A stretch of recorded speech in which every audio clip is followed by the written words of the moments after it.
122쪽 이제 물권 파트입니다. 122쪽 맨 밑에 사안 한번 보시죠. 원고가 자신이 소유 거주하고 있는 건물의 대지로 사용되거나 밭으로 사용하는 토지 등에 관하여 점유취득시효가 완성되었다고 주장하며 국유재산법에 따른 무주동산, 부동산 공고 절차를 거쳐 소유권 보존 등기를 마친 피고를 상대로 소유권 이전 등기 절차 이행을 구하는 사안입니다. 이제 무슨 뜻이냐면 대법원의 이제 판결 한번 보시고 이제 올라가 볼게요. 대법원은 이 쟁점 토지는 아파트를 신축하는 과정에서 공사를 완료하면 원상 복구를 해주겠다라는 걸로 잠시 아파트에서 사용했던 거예요.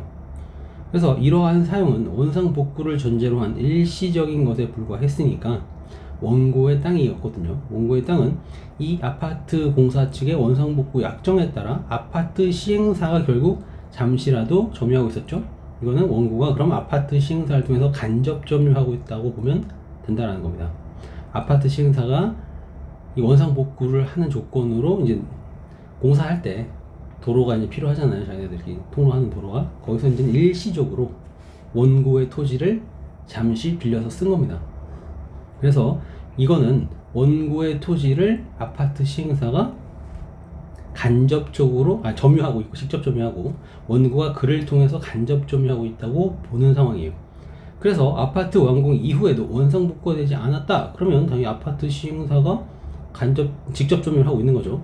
그러한 간접 점유 상태가 아파트 주민들을 통하여 이제 유지되었다고 볼 여지가 있다. 그러니까 원고는 이제 시행사에서 아파트 주민들로 점유가 옮겨갔고 원고는 그들을 통해서 직접 점유가 아닌 간접 점유를 하고 있는 상황입니다. 간접 점유도 점유이기 때문에 당연히 점유취득시효의 점유가 되겠죠. 자, 이 쟁점 토지는 바로 오른쪽에 원고가 직접 경작하는 밭과 바로 왼쪽에 원고가 거주하는 주택 사이에 존재하는 토지다. 다시 말해서 이 토지 자체가 오른쪽에는 원고 소유, 왼쪽에는 원고 소유, 다시 말해서 포위된 그 토지의 원고는 일부 그 연결한 통로로서 역할을 한다고 볼 수 있어서 시간, 공간 관계에서 원고가 직접 쟁점 토지에 관한 사실상의 지배 상태를 유지하여 왔다고 볼 여지도 충분하다. 이 사람한테 빌려주긴 했지만 직접 점유라고 봐도 무방하다라는 거예요. 왜냐면 그 통로되는 길만 간접 점유를 통해서 시공사나 아파트 주민들이 점유했다라고 볼 수는 있고 원상 복구 안 됐으니까.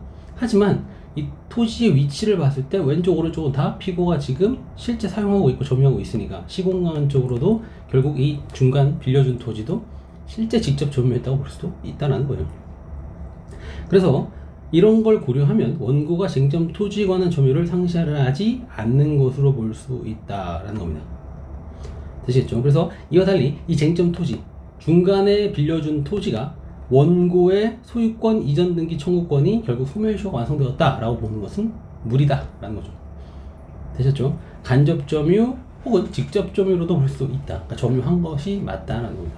그럼 점유에 대해서 이제 우리 해설이 그 문제로 나온다면 자 1번 한번 보시죠. 어디에 나오냐면 노란색. 자, 토지에 대한 취득시효 완성이란 소유전 등기 청구권은 그 토지에 대한 점유가 계속되는 한 시효로 소멸하지 않는다. 점유가 계속되어 있었다, 시효로 소멸하지 않는다. 지금 이 상황에서는 간접 점유 혹은 직접 점유도 볼 수 있다. 그러니까 점유가 계속 됐으니까 소유등기청이 시효 소멸하지 않았다라고 보시면 되겠고요. 자, 점유란 뭐냐? 그럼 물건에 대한 점유란 뭐냐? 관념상 사실적 지배에 있다고 할 수 있는 객관적인 관계다. 사실상 지배가 있다고 하려면요 반드시 물리적으로 지배할 건 아니죠. 간접 점유가 가능하니까 물건과 사람과의 시공간적 관계와 본권, 소유권과의 관계. 소유권이 누구 거야? 누구였죠? 당연히 이 쟁점 토지의 소유자였죠. 타인의 간섭 가능성. 타인이 간섭을 할 수 있었던 부분이냐? 아니죠. 이 사람 거예요. 맞죠? 그러니까 결국 이 사회관념에 따라 한 목적적으로 판단해야 한다. 물건과 사람과의 이 부분부터 고려하여까지가 중요합니다. 그리고 물건에 대한 사실상의 지배를 상실했는가? 사실상의 지배 상실했나요? 안 했습니다. 그러니까 결국 역시 위와 같은 사회관념에 따라 결정되어야 한다. 되셨죠? 여기까지 하도록 하겠습니다.